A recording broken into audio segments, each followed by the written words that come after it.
questions we'll see from chat. So starting off was Discord this morning.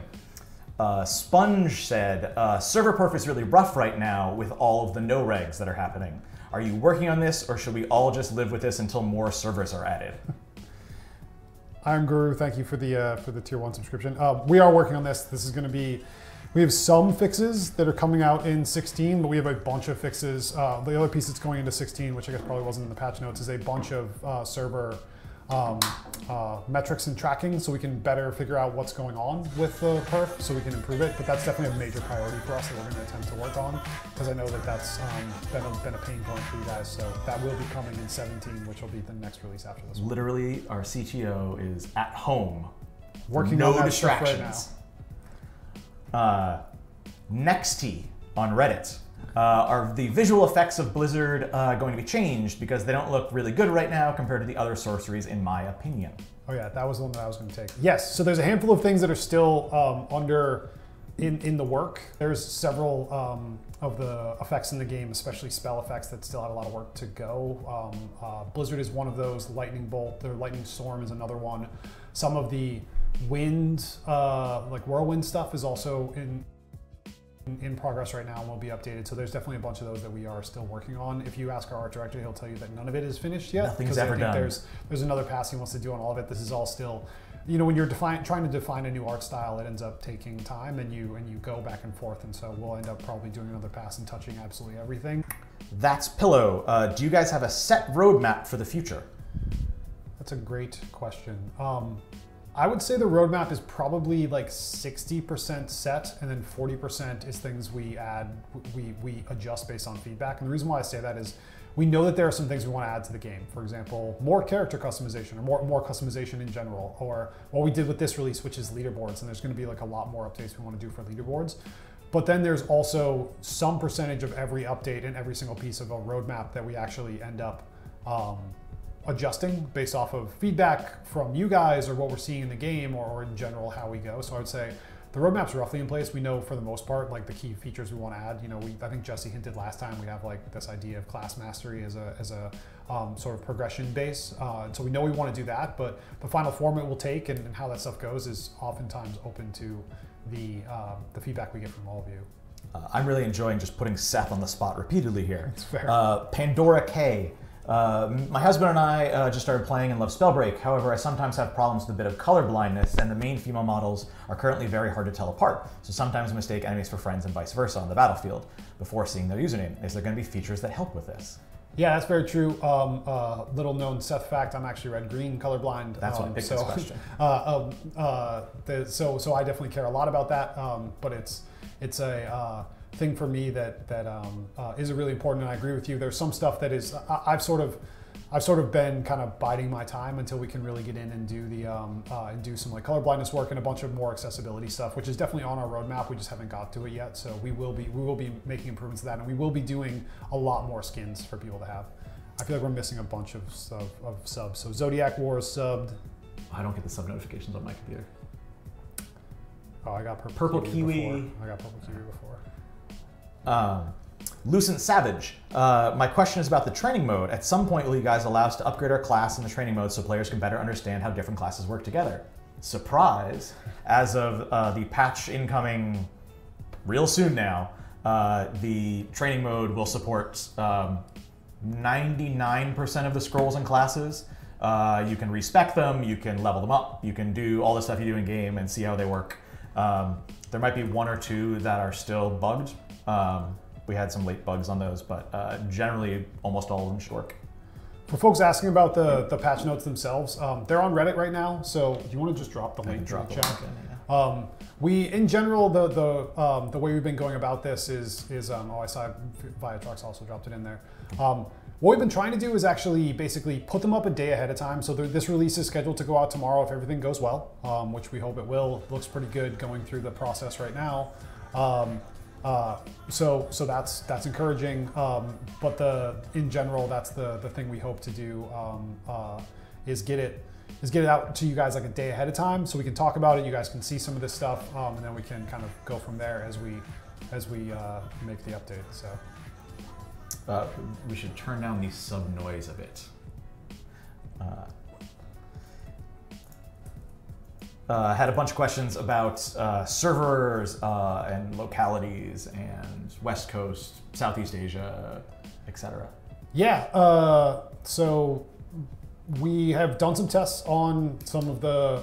We did a test for Asia. We did a test for South America. Is that the other one we tested? And those were helpful for us. So the big challenge is, to be completely transparent with you guys, we use Amazon's AWS for our dedicated servers. They have a variety of different regions in really good places. That's really helpful, but not every region has every feature that we use. So it takes a little bit of time to make sure that we're ready to do it and that we can handle our, the way our matchmaking and other pieces work. So we are testing those. The other big piece is ensuring that we have enough of a community base there to really be able to sustain a server with multiple modes and things like that. And so we will be adding those. The next major ones we'll likely add will be probably like an Asia one, an Oceania one, and South America. And then we'll be continuing to add that stuff as we can see the support ready for it. So that is something we're working on. Nigel asked, a lot of the debuffs, Earthbind, Root Confusion, and so on, end up in Feels Bad Man moments. Are you looking debuff time? I like this question. Are you looking at them at all? Yes, is the short answer. Let's take a step back and talk holistically about game design. Oh God, get my old man shoes on and get the history books out. So if you've been playing our game for any number of months now, you'll have seen an evolution of debuffs. They've ranged from they've just been getting softer over time, less and less punishing.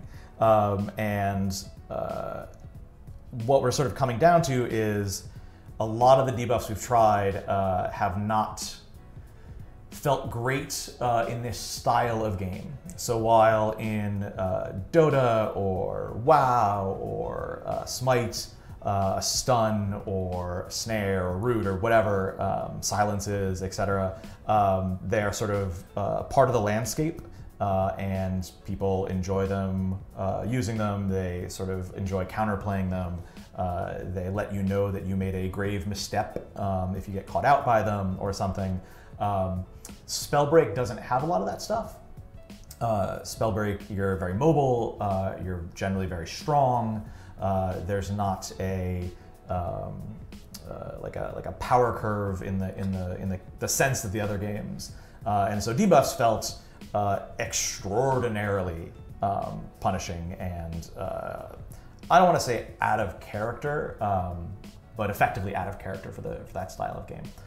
So we are looking at debuffs as a whole in the game right now, and if they're right for the game, if they are right for the game, what style they might take, and so on. When we have more concrete plans, you guys will know. But until then, yes, we're looking at them.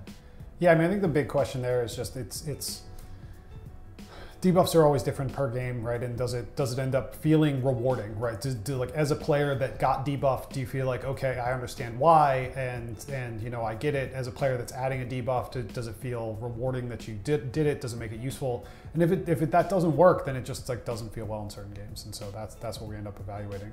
I did like a couple people commenting like, can you please add as many debuffs as possible and make them feel as bad as possible? I will. So, Jesse's here for the people. I can't bring up the video, but if you go in Discord, one of the things about Earthbind that players were often asking was, instead of just rooting us to the ground, the old version of Earthbind, not the current version, instead of just rooting us to the ground, can you make it so that gravity is stronger? Which seems like, yeah, that seems like a very reasonable suggestion. If gravity is stronger, you'll be generally pulled down. And so I'd always say, yeah, you don't really want that. It sounds like it's a good idea. It's not actually a good idea. And so after talking about it with some players, I made a video of basically what Earthbind would be like if we just increased the gravity. It's a hilariously painful video.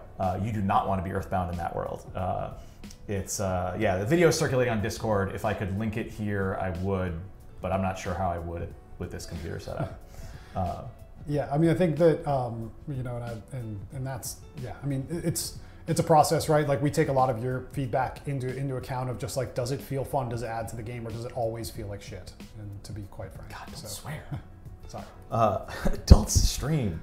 I saw a question here about like, hey, will you add more gauntlets? Let me talk quickly about like new content going forward. So we're definitely, as far as what content we'll have like as we release, I don't really know, but as our plan, you know, we've always built Spellbreak to be run for a long time, and so the plan has always been that we would actually do all sorts of content ongoing. That includes gauntlets, runes, classes, quests, all sorts of cosmetics, all sorts of stuff like that. So you can expect all of those things to go in. We're working through basically like what we think our pipeline will be as we actually add that stuff, and as we go through to build all of the content and how we want to roll it out. You know, whether we want to do a season model or which style of season-based model it would actually be. So that's something that we're definitely looking into now. But we will be adding and sort of evolving the game and keeping it, you know, treating it as a living thing. So. We've had a number of questions on the sound design and music and what the plans for it are. It's a great question. Right now, I would say that we're debating a little bit internally on how we want to handle ongoing sound. And one of the big questions is like when we want to do 3D sound, when and if we want to do like full 3D sound. So right now we use Unreal's built-in sound stuff, but there are other ways of doing this. And it's really just a question of what it would add. You know, I think it's really cool to hear a fight going in the distance with, you know, thunderstorms and boulders and all that other stuff, and that's really great, and we want to keep that. So we're excited about what we can do, and I think sound effects really add a lot in this world. So we're going to be continuing to invest in doing that. This stuff that we did now is very much a first pass. I would expect that we will probably end up touching every single piece of sound in the game before we relaunch fully. As far as music goes, I don't think we're going to have music like in the match itself. That being said, I think we'll probably have some cool music for the different menus and having stuff outside of that. We're definitely talking with some musicians right now and seeing what we'd want for an overall feel for that. But that probably, we don't have a good time frame for when that will actually come. Old Man Vandal is linking the painful Earthbind video if anyone wants to see it. Big Easy 150 with the Twitch Prime sub. There was a question I saw up here, and Death Rogue 4 with a Twitch Prime sub. Well, you find that that Chadwick asked, which is, what would you say are the most significant and unique innovations that Spellbreak brings to the BR genre? So I talked a little bit about this in a Spellbreak Answers video, but I honestly think that the biggest thing we bring to Battle Royale, so Battle Royale in my mind is more a game mode than a genre, but that's getting into a little bit of semantics. I think the biggest thing we provide to Battle Royale specifically is that feeling of progression with classes. The fact that you have this almost MOBA-esque or RPG style progression. And that's the way we've always thought about Spellbreak, is like a Battle Royale RPG, because you pick classes at the start, you grow those classes over time and you build over time, and it's the only one. When I play other Battle Royales, I miss the fact that I level up every circle. Like I just do. Like I feel like it's just a really great mechanic that feels really good. And so that's probably the biggest innovation directly for Battle Royale. As far as the overall innovation for the game, I think that the actual spellcasting combat is, I think, the thing that really stands out, and I think that's why you couldn't really call Spellbreak a shooter. It's an action spellcasting game. Napoha, are there any clearly overpowered gauntlets that have a higher win rate by an extreme amount? I think I would split that question in two. Are there any clearly overpowered gauntlets? And then are there any gauntlets that have a significantly higher win rate? Because as you would suspect, those are actually not necessarily mutually exclusive. The first question, are there clearly overpowered gauntlets? In an atomic, in a vacuum, not particularly. There are ones that are slightly stronger, there are ones that are slightly weaker, but with just, if I have a gauntlet and you have a gauntlet, and they're the equivalent rarities and we're equivalently skilled, they fall within a fine band. When you start adding items and skills on top of that, certain gauntlets outperform in a terrifying way. For the last, for one more day, you can enjoy that with Icy Refraction and Ice. Right now, it's horrendously strong. That's not going to be the case tomorrow, but right now, yes. Similarly, there are gauntlets that are more often winning. Whether they are significantly more often winning or not is a work in progress. I don't think any are tremendously out of whack. There are certainly classes that are played more and skills that are played more and gauntlets that are played more and gauntlets that are played less. But that's not always necessarily tied to what you would think of as direct, like, power balance. Like, that's oftentimes just like people preferred playstyle, or like whatever people perceive as the current best playstyle in the meta, which is not necessarily always the case if you look at, like, as Jesse said, kind of like the numbers in a vacuum, which is one of the organic, interesting challenges of balancing these games. Yeah, this game is a special. Got a Twitch Prime subs from President Milk and Club Malibu. President Milk. Guys for that's a great those name. Twitch Prime subs. I saw a couple people asking about other game modes. That's one of those, I don't think I've done this, I don't think we've put up the Spellbreak Answers video on this yet, but effectively, we started with Battle Royale for a lot of reasons, and as far as where we want to take other modes, absolutely, I think it would be really interesting. I think that the combat itself, and even the like RPG aspects in a multiplayer game, would play really well into an arena PvP game, or even an objective mode, 5v5 objective mode, or a like grand scale Battlefront-esque type mode. Yeah, absolutely. I think that all of those could work really well. The question more is timing and focus for at least the next development, like for pre-alpha and for the alpha development phase for sure. We are going to be focused just on Battle Royale, and that's mainly so that we can continue to build out. And the primary focus for the pre-alpha was really to ensure that we felt really confident in the combat, that we felt good we could balance it over time, and that we felt good that the classes and all those other systems worked well. And so that was the piece that we wanted to really focus on for pre-alpha, and that was why we stuck with a single mode. How big is the team? Easy one. There are 30 people. 30 is exactly 30 full time. Right? We have 30 people. We are working with some people in the contract capacity as well. That's spread out. The majority of the people are here in Boston, and then we have some folks remote in Sao Paulo in Brazil, New York, Seattle, San Francisco. I think that's it. That's it. If I forgot a remote person, I'm very sorry. Then you're super terrible. What are we going to do to support content creators? There's a bunch of people that asked a variety of that. So question. A lot of people want to know we're going to lift the NDA too, and so the reason for the NDA was there were two reasons why we did the NDA and why the game is still under NDA right now. The first one is we wanted to make sure that the game was at a point where it looked good enough that we were willing to.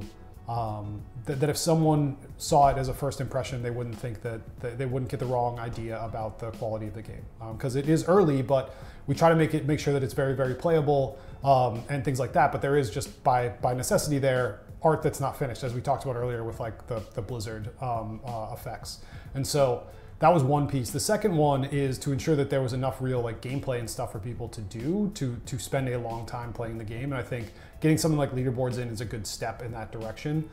So we are looking to lift the NDA early in 2019 here. Hopefully we'll have an announcement about that coming up in the next several weeks. And that's something we really want to do. As far as supporting content creators, we are working on, and Gordon will likely share more details on this in a future update, but we are working on what we'd want to do for a partner program with influencers and with content creators. And we've seen some really incredible content come out of like Discord. I love going to the highlights channel and the content creators channel in Discord every day and just seeing what you guys make. It's really, really cool. And so we're looking for how we can support how we can support that over time. If you have great ideas of like, hey, it would be awesome if you could provide us with more of X content or access to Y or whatever, you should definitely put that in a feedback form and send it to us, because we would love to hear that info as we continue to build this stuff out. A variety of questions around plans for the Lightning Gauntlet and contentions that it's overpowered and too good. So Lightning itself. If we look at Lightning, there's a bunch of things that are happening. One is it's got a pretty long range. Two, it has really, the screen just went away. Two, it's got, it's the game.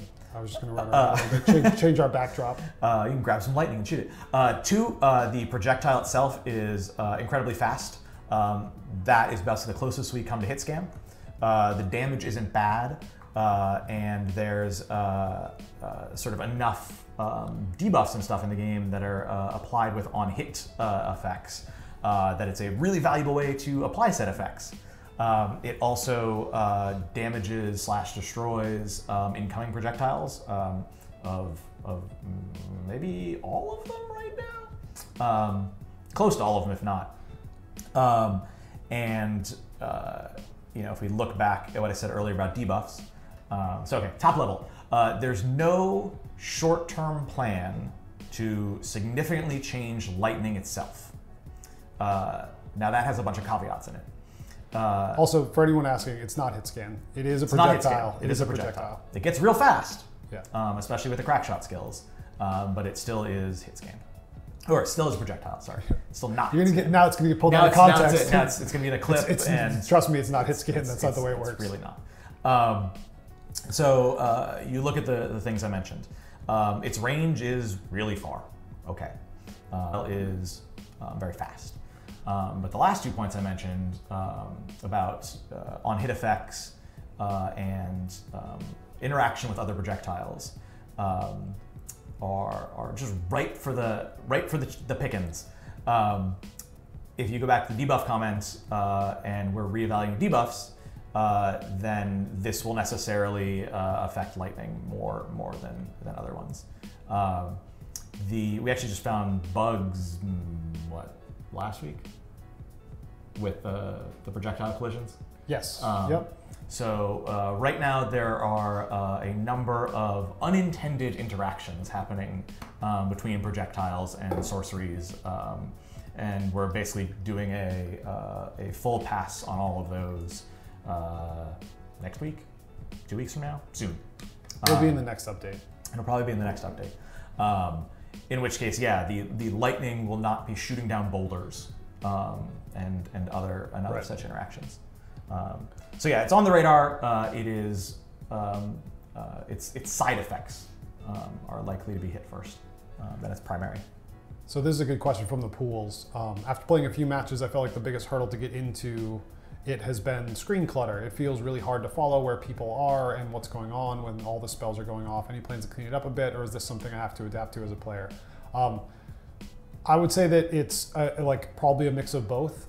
This has been a constant challenge and trade-off. This is actually a very difficult design problem that we've been trying to deal with, mainly because the style and look of the actual effects is very iconic to the overall art style we've chosen, but we also understand playability. I mean, for anyone who played way back in sort of the early days of the pre-alpha, things like Flame Wall were completely opaque. Like you couldn't see through them at all. And we've been slowly over time trying to work with on the art style side to get an art style that still gets across the feeling that we really want, as well as making the game very playable. And I would say that we're not done. It's a struggle that we continue to work with over time. And like I said, a lot of the effects are, basically none of the effects are technically completely done, but a lot of them are even still placeholder. And so hopefully that improves. Like things like Frost, for example, will not be as opaque as it is now. So hopefully that will get better. I would say though, a lot of this too is also just the frantic nature of the actual kind of like movement abilities. And so there is some getting used to with that. And I think it's also,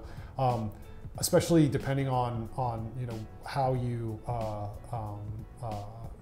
what sort of settings you're playing on and things like that, being able to detect the silhouettes can be pretty tough. So like, making sure that you're able to see that stuff and get used to that. There have been a whole bunch of questions about lore, where to find it, how much there is, if players will be involved in it, and so on. I'll answer that in a second. AdHarsh2423, thanks for the Twitch Prime sub. I just want to make sure I don't miss any of these other ones. So, lore. We've been working on a bunch of the backstory for the world over the last 6 weeks, and so hopefully we'll be starting to roll that out to you guys. I know that I talked about late last year wanting to share more of the backstory and kind of what we're doing with that. I think we're getting to the point where we hopefully will start to share that. As far as how we want to include the community in it, that's a great question. I don't know the answer to that yet. I think what we're going to probably try to do is start to share out some of this content, get your feedback, get your thoughts, see, just see in general what you guys are thinking and kind of go from there. I think that there's great opportunity to just say like, hey, like what are you really looking for out of the story? From our perspective, it's really, we have a big opportunity with the kind of like, I guess, theme of the game and overall world, I think, to do some really cool things. We've been talking a lot about the stories we want to tell as we evolve the game over time, with the different content updates and things like that. And so we're starting to put together what I think the first kind of major story arc will be for the game. And so hopefully we'll get some of that stuff out to you guys. It's more of a question of really me finding a good way to get comfortable with how we would deliver it to you in a way that is both enjoyable for you guys, but also we can kind of get your feedback on that. Fade Slain asks, are there plans to add some support healer type magic for us support mains? Spoilers. The classes we're working on right now are supporty. They are not classic. They're not the classic way you think of support in MOBAs or in MMOs. They're still very active. They still interact a great deal with their teams and with the targets. Ooh, you just changed things. And so I think it'll be very interesting to see how you guys respond to them, to see how they work in playtests,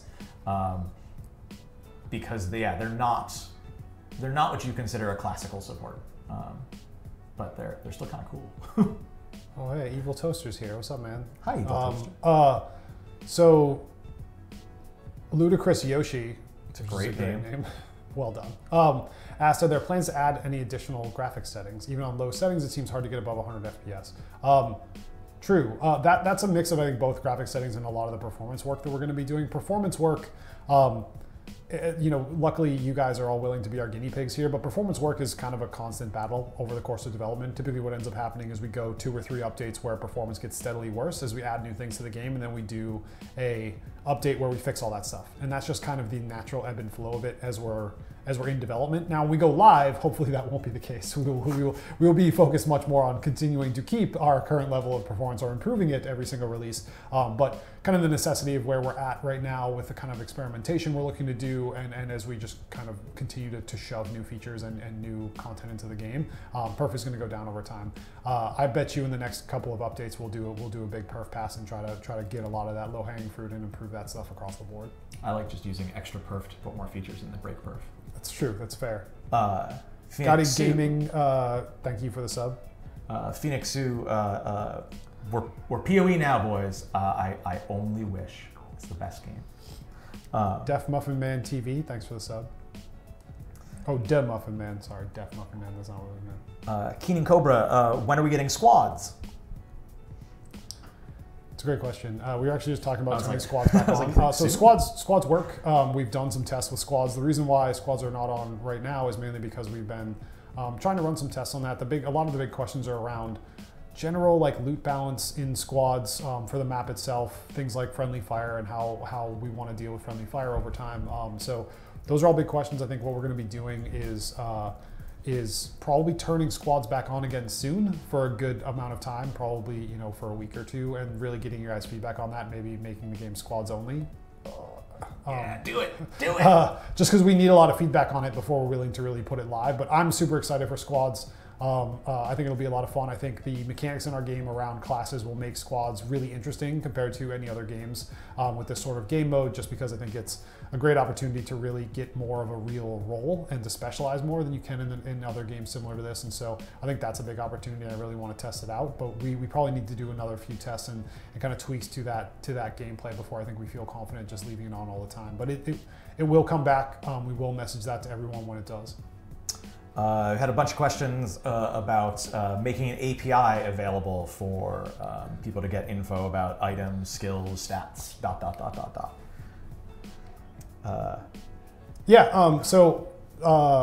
We'd love to do that. It's more of just where it fits on the roadmap question. It's similar to us allowing for custom games and other things like that to really enable the sort of competitive community. And I realize thank you everyone that's bearing with us on the competitive side, doing what you have to do to make that stuff work. It's just a question of when we can get it out and get it together. I mean, I think it's something we're definitely interested in doing, but it's not something that I think we have on our kind of short-term plans and roadmap. I did see Ghosty asked what I thought. Before that, you missed calling out Totally Not a Spambot sub. Oh, I did. Oh, I missed Spambot sub. That's very sad. That's I apologize, Spambot. He's old timer. Yes, very old timer. So Ghosty asked thoughts on implementing the leaderboard. Since it's only wins, it doesn't seem like a truly skilled player will be able to do that. Yeah, so the decision to do wins only was really just to get leaderboards set up and running and to test them. Leaderboards involve a new step in our infrastructure actually, because we now have on top of just the dedicated servers that run the game, we have an app server which stores data, which needs to roll over, and all the other boring pieces that go along with that. Sorry, it's not boring for all the engineers that worked on it. Boring. But it's more that it needs to get tested, and so we decided to test it with wins only. We will likely add a bunch of other stuff, including wins kills, probably overall match score when we actually add that. So all those things will be coming. It was more, we thought it was better to actually get the leaderboards in with wins only than wait another release and get it in with all the other things. And so we'll probably start with wins only, and then if that works out and we don't see any other major issues as we scale that up to, you know, the thousands of people that are playing the game every day, we will look to add additional things on top of that. So wins was just the simplest to do first. There's a bunch more subs came in.